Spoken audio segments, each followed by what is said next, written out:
Welcome to the GovComms podcast, bringing you the latest insights and innovations from experts and thought leaders around the globe in government communication.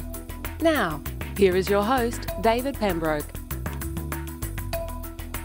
Hello, ladies and gentlemen, and welcome to GovComms, the podcast that examines the practice of content communication in government and the public sector. My name's David Pembroke, and thank you for joining us today. Today, our guest is Farooq Mullah, who is a communications professional with more than 15 years' experience working in a range of busy and demanding roles across media relations and communications in both the public and voluntary sectors. He first trained as a journalist, then worked in the UK government, where he's been a media advisor to several UK prime ministers and senior ministers. He's led teams and delivered high-profile communications campaigns for key government domestic policies, including the major housing building program, a review of the BBC, and the controversial reforms to teachers' pay and pensions. He's also dealt with international issues such as the UK's military involvement in Afghanistan and was a part of the UK government's Olympics communications team for the highly successful Olympic Games in London in 2012. He also led the communications crisis response for the UK government following the Grenfell Tower tragedy, where Farooq led a team of 40-plus professionals to deliver effective communication. He has recently relocated to Sydney, Australia, where he brings this wealth of talent and experience to Transport for New South Wales and helping them at the moment with the way they manage the challenges of the current coronavirus pandemic. He joins me on the line. Farooq, thank you very much for joining me on GovComms. Thank you for having me. It's a pleasure to be here. So that's a great career. You've obviously had wonderful experience, but perhaps maybe if we go back to the beginning, did you always think government communications was for me, or it was that journalism path first that really got you interested in people and storytelling and effective communication?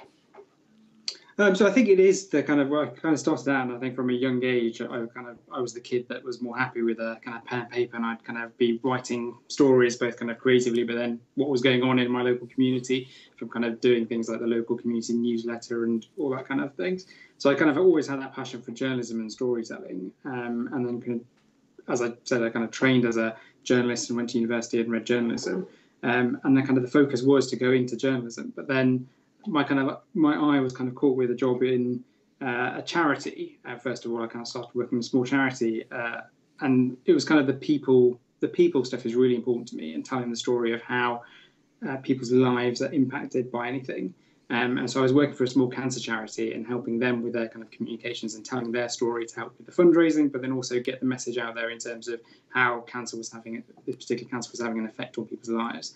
And from there, I kind of wanted to move on into government because I'd missed the kind of politics with a small p.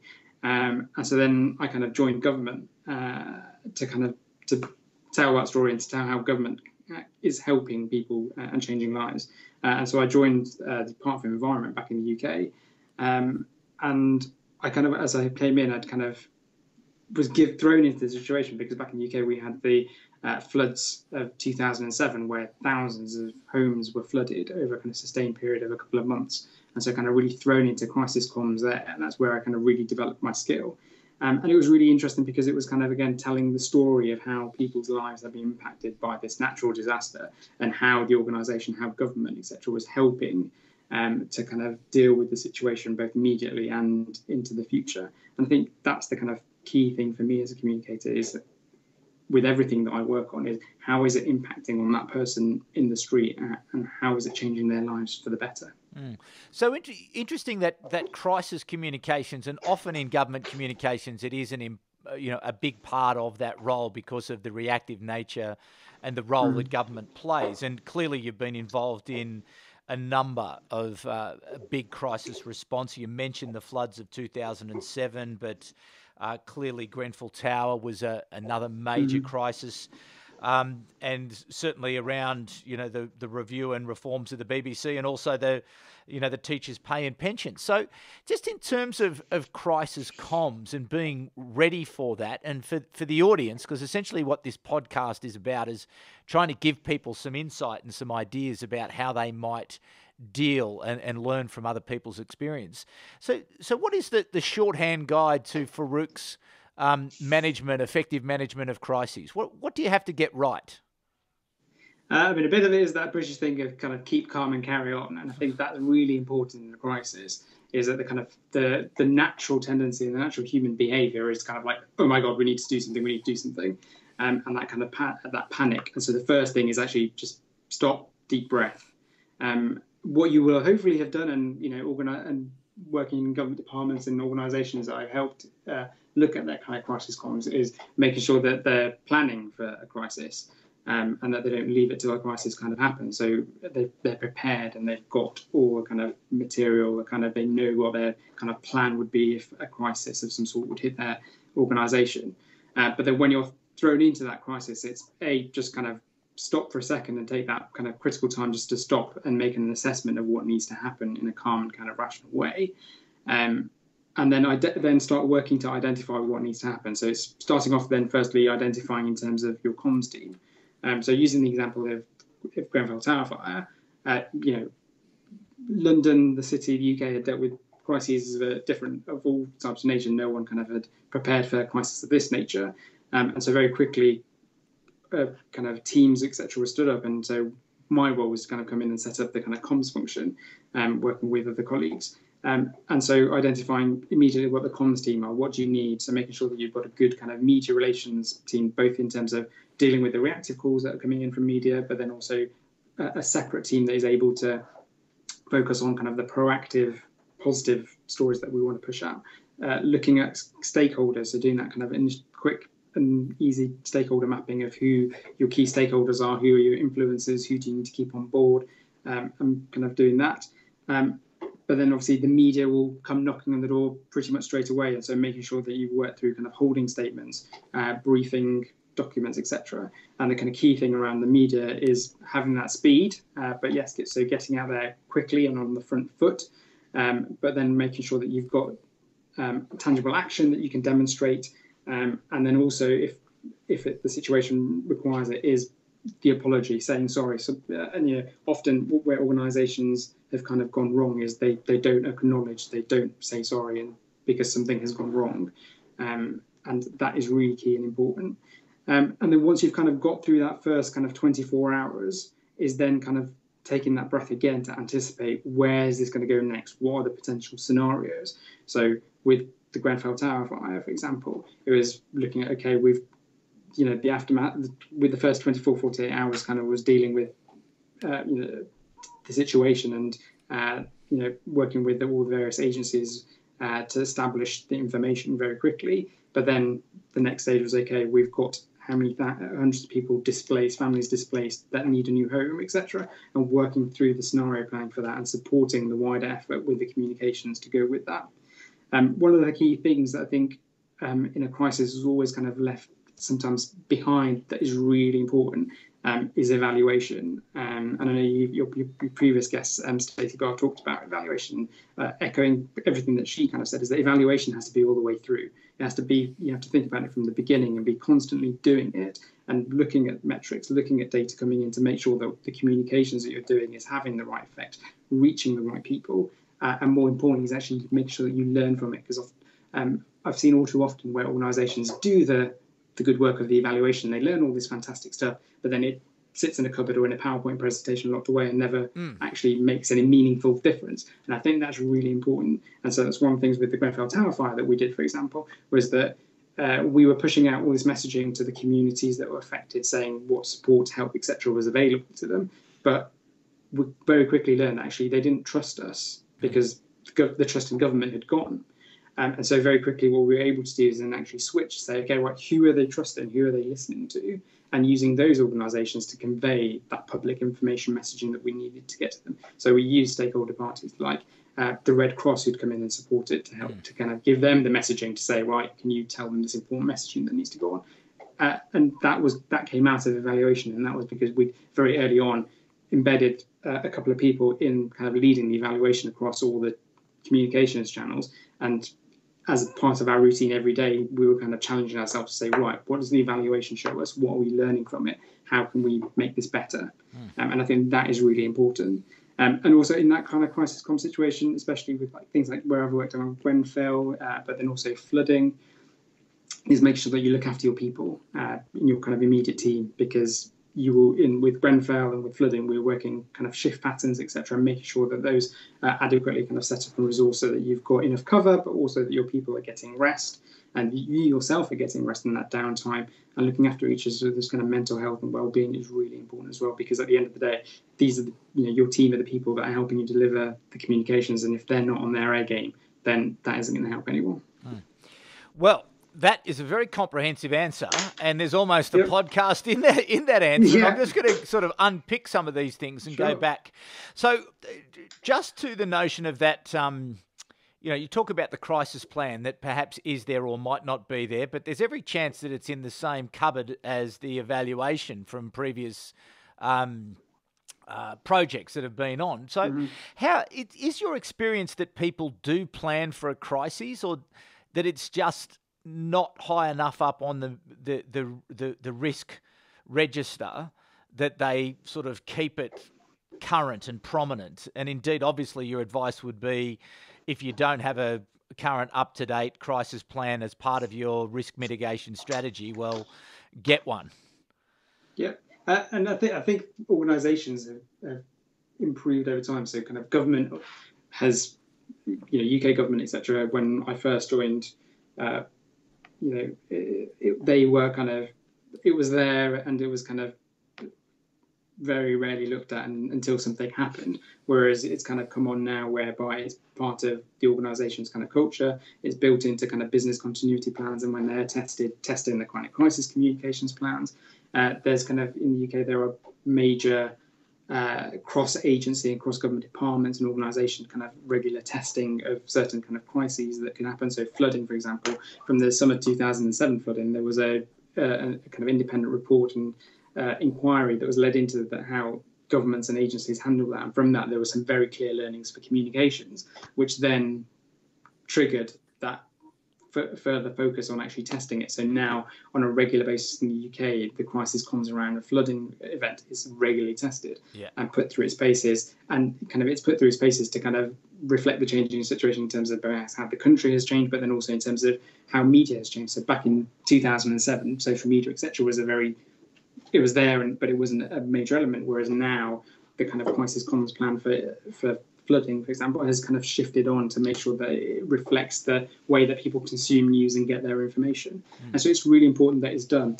Kind of corporate organisations, I think, have come some way as well, because they've been high-profile kind of in the corporate world, kind of crises that have kind of made organisations and people sit up in the boardroom and think, actually, what is our kind of plan? But I think that it is important that, as well as having that plan, and the plan won't cover every single crisis, but it will give you a good starter for 10 when that does come. But then is that testing it and almost kind of including it as part of kind of those business continuity plans and those exercises. We do a fire drill, and we test the fire alarm every so often. So we need to be doing the same with our comms on a regular basis to make sure that actually what we put down on paper and may have kind of gone through 12 months ago still stands today, because people will have moved on, organisations and structures may have changed, IT, etc., will have changed, and the kind of the communication landscape itself will have changed, and how you reach your audiences and how your audiences get their information will undoubtedly have changed. So in terms of the observation you made about the media and this notion of keeping calm and taking a breath, how do you resist the power of the media when you do get one of those absolute full court press where you get everyone calling and they want something and they don't care, they just want something now, and it's going to be the end of the world if it doesn't, if you don't give it to them then, I need it now, that real surge that can come What's your best advice for people when they are getting monstered? And it's not just from the media, but then they're getting monstered from other people like ministers' offices who are also getting monstered from the media. Yep.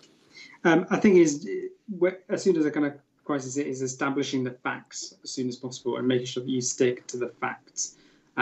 Because the tendency is then that sometimes you can go on not necessarily what is hearsay, but what's been reported but hasn't been verified, and then that can cause problems down the line. So a kind of example is that with Grenfell Tower, there was a desire and a hunger from the media to know how many people had been affected, i.e. had lost their lives. And in the first 24 hours or so, that information just was not available. And there was kind of various numbers, etc., floating around. But until we had established a verified figure, we weren't given that figure, because it would come, there's a risk that it can then come back to haunt you, say, well, actually, you said that, this many people, and actually now you're telling us this, which one's true. But it is important, like I said very early on, to be able to say something. And so that's the establishing what the facts are that are concrete, and promoting and pushing out those facts, whether that's in a media statement. It will depend on the nature of the crises, etc. Whether that's just a media statement that you push out to journalists by email, stick on a website, Twitter, all that kind of stuff, or if there is a spokesperson or a person that is can be the face of the communications response, getting them to do a media conference, press conference, and kind of really put that out that way. That obviously then has an impact in terms of if you get the world's media gathered there, they'll have 1,000,001 questions that you then cannot answer.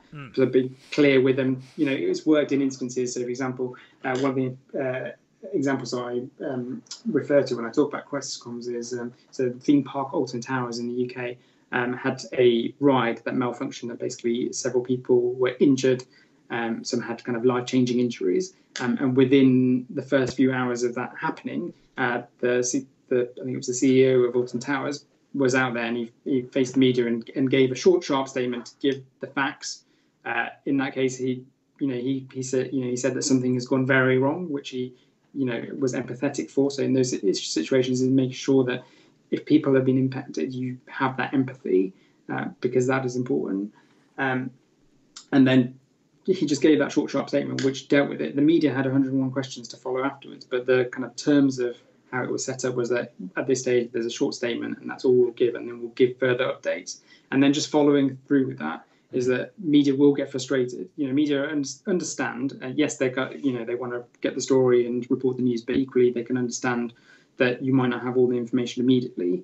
So by giving that short holding statement that establishes the facts that and then having that agreement with journalists that we will go back to you and update you on a regular basis of information as it emerges, is really important, and keeping to that. So in some instances where that kind of promise has been made, but then that information hasn't been forthcoming, then media journalists understandably get critical. And we learned that very early on, for example, when I worked on the summer floods in 2007, was that we made the mistake of promising regular updates, but because the process, for want of a better word, hadn't been set up to get that information to us, we weren't able to deliver that information, which then led to very critical media reactions saying, well, you said you were going to give us regular updates in terms of how many homes had been affected, where flood defences were up, and all that kind of information, and we just weren't able to provide that information.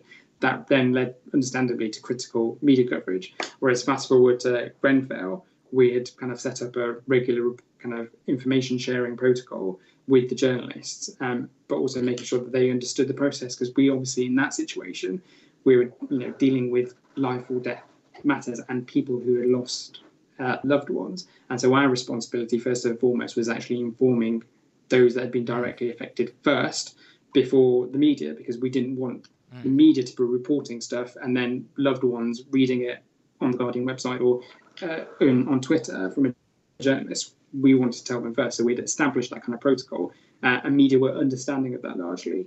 And so I think that really helps. Yeah. One of the other things that you mentioned earlier, which I think is really fascinating, actually, from a perhaps a functional maturity point of view there in the UK, because I know it doesn't really happen here in Australia, but that notion of deploying evaluation expertise and attracting it very quickly into a response, so as that you are testing, learning, understanding as you go, and being able to provide that data, which helps you to get the insights to make the different decisions. Can you just describe for me just how that in fact takes place? And is it just a matter of course that we know, as much as we've got to have someone who's, taking the video content or the photography or the graphic design or the writing or the social media distribution, that at the same point, we absolutely consider that measurement and evaluation is fundamental from the kickoff. Yeah, absolutely. So, I mean, my former boss, who Alex Aiken, who's the director of government communications in the UK, and when he came into his current role, it was the kind of one of the key things that he kind of set out from the outset is that you're pumping out all this stuff, but how do you know is actually how you intelligently looking at making sure that it's reaching the audience and having behaviour change that you want or the required effect. And so there was a kind of really strong drive in the UK, in UK government comms around evaluation. And so I think that's where it's kind of come from, to where, in a crisis communication situation, I always push for and always make sure that we have that evaluation from the outset. And very quickly establishing some basic kind of evaluation measures and then building on them as the kind of situation goes on. And from a kind of basic point of view, it's just making sure that you're gathering all that, you're pushing out stuff on social media, so making sure that you've got, at a basic level, Hootsuite set up and you've got your social media analytics coming through from your various channels and looking at that data and getting a bit of sentiment from that as well. The media reporting, organisations, especially in UK government and here, already have kind of media monitoring for their kind of press set up, which gives you flavour of stuff, taking all that information and bringing that all together. And the way that it works really well in the UK, something that I helped design there was just a short, sharp media evaluation dashboard. It's just 2 or 3 slides which basically capture the key data that you need to know in there, and things that So, for example, with Grenfell, we were monitoring social media reaction, and it was there was almost too much there, and so using various tools and softwares that are out there to kind of distill that down to see what are the hot topics people are talking about, focusing on, and from that then taking and shaping the communications. So at the time we were very much focused on, for example, on one piece of obviously say around rehousing and around people's belongings and them not having any belongings. Obviously they'd lost them all sadly in the fire. But then from social media conversations together with kind of feedback that we were getting from our community engagement team, there were other concerns that were being raised that we weren't really communicating on. So we were then able to take that on board and shift and change our communications approach to make sure we were addressing that.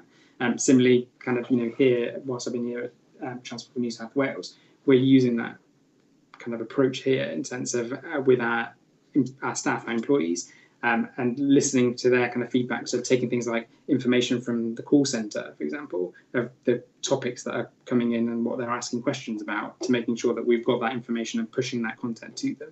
It's really important to kind of do that. And you can, it's not, sometimes you can get lost in evaluation and lost in metrics and make it too heavy, but I think keeping it simple and making sure, like I said, that you learn from it and take actionable stuff from it is really important, because that helps to the overall kind of success, and it does determine whether you come out of the crisis successfully or not. Now, you've not been in Australia very long. You happily got in before the borders were closed with the current pandemic. What's your assessment, having had such a long and distinguished career inside the government communication service in the UK, and arriving at Transport for New South Wales, a very big department inside the New South Wales government in Australia, which is a state government, and a very big organisation with lots of responsibility. What's been your impressions of the differences and the similarities of the two environments? Yeah, no, I mean, that's a good question. It's I'd kind of spoken to loads of people. I've spoken to yourself. I've spoken to other people that I know out here, former colleagues in the UK that had moved back to Australia to kind of get an impression. And it's positive in the sense that, you know, there's very many similarities in terms of how you approach communications and how communications has increasingly gotten that phrase which we use a lot in the UK, the seat at the table. And I know you've talked about it before, which is, you know, often communications is often seen as the thing that, the bit of the team that makes things pretty, and decisions are made everywhere. And then it comes to the end and say, okay, can I have a press release on that? Or can you do a report on that for me? In the UK, again, under Alex's kind of leadership and others, it's kind of, communications now has that seat at the table. And to the extent where in roles I've been fortunate, having worked in with several prime ministers and senior ministers, whereby that kind of the second or third person into the room is me as the communications professional, and they, as part of policies being developed, as part of issues being handled, the kind of communications advice is sought from the outset, and that's very much kind of mirrored here. And talking to kind of colleagues here at Transport and elsewhere, it's kind of, I think, been a few years to the right how that's happened here, and it's happened in the UK first almost, and it's kind of catching on here and progressing here. So that's really good to see. I think in terms of having looked at other kind of government departments and organisations, I think the thing where I'd like to see develop more is around that kind of the development of a communications professional. So back in the day, especially when I joined as a kind of lowly media officer into UK government, I was a media officer and I just did media relations and nothing else. But the world of communications has changed in terms of how people consume news, media, etc. But then also in terms of how the workforce has to change. And you now have to be a multi-skilled communications professional. So throughout my career, I've diversified, built my kind of stakeholder engagement, comms experience, my internal comms, digital, and so on. And that has kind of been reflected in terms of the fact that teams have changed. And so in the UK government, largely gone is what used to be the press office and the media relations team, to now a team that kind of, yes, they're primarily focused on doing the media relations, but when they're putting together communications plans, when they're working on projects, they're also thinking about, right, okay, we need to do this and this for digital, and I need to bring in the digital expertise for this, and I need this for internal, and I need this for stakeholder comms, and this for community relations. So a bit more joined up the kind of comms teams and being diverse and being able to do a range of the kind of communication skills, I think is probably an area where early on I think is an area where development might just be needed a bit more. I think it's kind of started to happen, and organisations, so here at Transport it's happening, but I think it's kind of again another kind of push or so to kind of focus on bringing that really to the fore, because that's how we get that seat at the table, being able to give that advice on the whole communications package, rather than saying, oh, I can only talk to you about media, you'll have to go and talk to Bob about internal comms. If you're able to be a rounded communications professional, be able to give that advice to say, yep, so like media, this is my bread and butter, this is what we'll do. Internal comms, we need to think about this, and this. I can take it away and I can talk to the experts, but this is my initial kind of assessment of what we need to do. Makes you valuable, gives you that seat at that table. Yeah, I totally agree, and I think that's a movement that is happening, and I think hopefully, the degree of cooperation and collaboration that we've seen in the Australian government system, if I could call it that, that collaboration and cooperation between states, territories, local governments. Maybe there's going to be the opportunity to sort of line it up a little bit more and to continue to go down that path of a profession and development. I think there's lots that we can learn from our dear friends in the UK. Farouk, before I let you go, I'm interested just in your observations of, how the communication has taken place across and around the world from the various governments around the COVID-19 pandemic. What's been your assessment from afar? And indeed, obviously, you're involved in Transport for New South Wales response. So I'm sure you have some interesting observations to make about contrasting styles, perhaps, 2.5 hour media conferences in some parts of the world, all the way through to sort of sharing of expertise and, and all the way through the system. So I'd be interested in your views. Yes, I mean, starting back at my former home in the UK, I think, the response, etc., there has kind of been evidence kind of led. And so one of the things that the UK is kind of good at is looking at evidence and looking at the latest kind of emerging trends of how to communicate to people. So the kind of really important message that every country has kind of been grappling with, and here at Transport we kind of been grappling with, is how we kind of communicate to the public and encourage them to, stay at home, self-isolate, no non-essential travel, all those kind of hard messages, and the social distancing messages, how we kind of communicate that to the public and actually get that buy-in from them. So in the UK, it's been kind of science kind of led, where they've been using the behaviour insight team that was set up in the UK Cabinet Office, which I think is now spun up into a kind of a public-private partnership, where they were looking at kind of behaviour and the nudge theory type stuff. And so that's why, for example, if you've seen any of the UK kind of comms material, it's kind of been very brightly coloured and some often weird kind of colours, but research, etc., shows that, and I think that's been really interesting to see from them. Yeah, like I think the interesting graphical representation across the front of the of the lecterns, which looks like tape, looks like emergency tape. It's designed in such a way that here is an emergency message that we're giving you, and it's that visual cue that you're taking. I noticed that. The other day, which I thought was neat. And again, as you say, that's not just hang on, here's a good idea. It's actually no, we've got the data, we've got the evidence, we know that will transmit in this particular environment. So let's make that work, and let's keep it simple, keep it short, keep it sharp. So that's been interesting. And I think the countries where that I've kind of been a bit more kind of around, I know you touched on, is that the 2.5 hour press conferences that you just go round and round, and it's just kind of what you kind of question, what is the purpose of that and what is the impact that's having, and it's just kind of like, just keep it short, simple, get the key stuff that you want out there, and make sure that it's evidence-based kind of communication. So again, taking it here in Australia, good luck with that.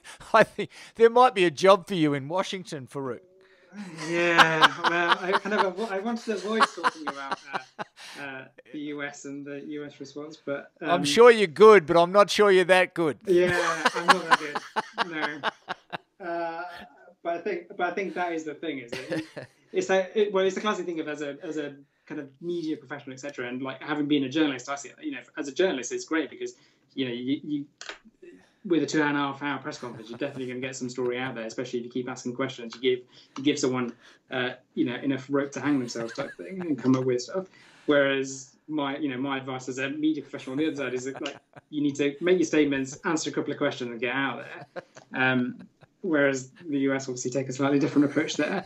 But then again, here, flip side, evidence-based communication. So using the evidence that we know of how people react. So one of the things I was reading, I can't remember which country it is. I think it was an Asian country, whereby it's slightly weird in terms of it kind of should challenge stereotypes, but it doesn't. But their research showed that a male voice, people are more likely to listen to a male voice and take instruction from a male voice over a female voice. Okay.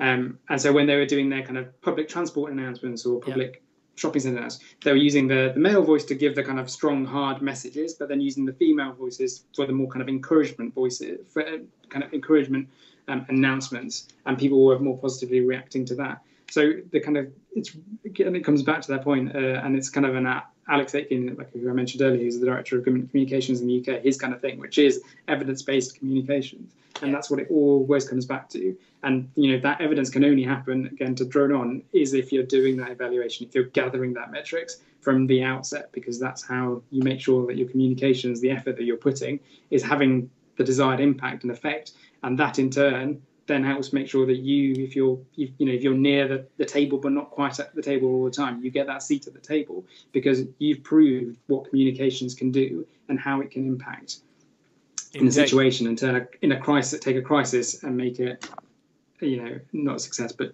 get out of it positively. A very key message to end our conversation. And I think that, if people take one thing away out of today, it's that embedding of that evaluation, that measurement and evaluation, and understanding what are you trying to measure, what's of value, what's of interest. And I think Farouk makes a good point also about, you can imagine that Grenfell Tower response, there's just, flooding waves and oceans of information, and then trying to distill that into the insights that's going to help you to make better decisions about the stories that you tell, the channels that you use, the times, the insights to help you communicate more effectively. Well, Farouk, thanks so much for joining us on GovComms. I expected a lot, and you delivered. I'll give you that. So that's great. And thank you for giving up some of your time. No. Certainly welcome to Australia. I'm sure you'll get out of that flat at some point and be able to enjoy Sydney Harbour and all the other joys and delights of one of the great cities of the world. It's an unusual time for everyone. Absolutely. I'm kind of at the moment, being teased in a playful way by my new colleagues. And the current thing that's kind of helping, like I said earlier, looking after people, looking after mental health is really important. So kind of the current in-joke amongst the transport comms team is getting me to pronounce different Australian place names every day. And I'm not doing too well, so I need to work on that. Oh, well, you'll have plenty of time. So very good. So thanks again. No worries. And really appreciate that. And to you, the audience, we really appreciate you coming back once again.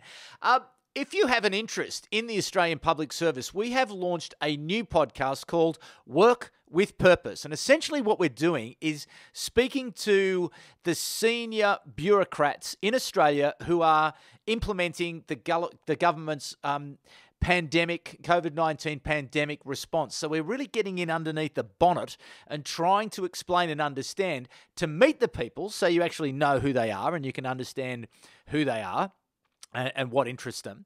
But most importantly, then getting an understanding of the mechanics of how these decisions are being made. Because, ladies and gentlemen, and I know most of you are involved in government communications, but government is going to play a role in our lives like it has never played before. And it doesn't matter whether you're in Australia, you're in the UK, you're in Washington, you're in Vienna, it doesn't matter. It's going to become a far greater part of our lives. And it is important that we do understand how decisions are made, why decisions are made, how resources are allocated, and those things. So that's what Work with Purpose is all about.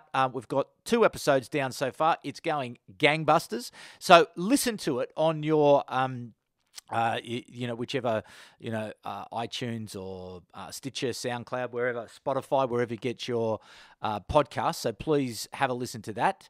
And we have some further news that we will bring you in the next couple of weeks about some ideas, having a chat with our friends actually at the UK government about doing something globally around government communications in the next few months as we seek to learn the lessons around communications from this harrowing and tragic pandemic that we are currently dealing with. So stay tuned for that information, news as well. But for the moment, thank you so much for coming back.